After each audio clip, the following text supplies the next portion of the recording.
Why every country wants its own AI chips. Everyone's talking about AI. But behind every smart chatbot, self-driving car, or surveillance drone, there's one thing powering it all: chips. Not the ones in your laptop. We are talking about high-performance AI chips. And right now, they are the hottest property in global tech. The US controls them. Nvidia makes most of them, and countries like China, India, Saudi Arabia, and even the EU want their own version. Why? Because chips are equal to power. AI chips are used in weapons, drones, national security systems, climate tech, finance, etc. Even if you design the best chip, you still need to manufacture it. Right now, that mostly happens in Taiwan at TSMC. That's risky. One factory, one island, one earthquake or conflict, and the global AI economy stalls.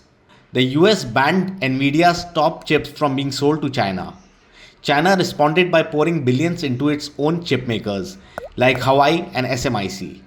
In 2022, the US passed the CHIPS Act, $50 billion to build fabrication units and reduce dependency.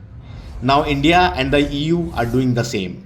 India's new chip strategy includes fabrication incentives, startup funding, and AI compute clusters. It's not just about hardware. India wants design talent and data control too. The chip race is the oil race of the 21st century.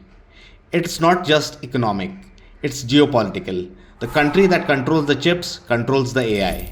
Expect to see public-private chip partnerships, AI alliances between friendly nations, and startup building AI infrastructure, not just models. Even sovereign chip reserves might become a thing. Everyone's building their own Nvidia.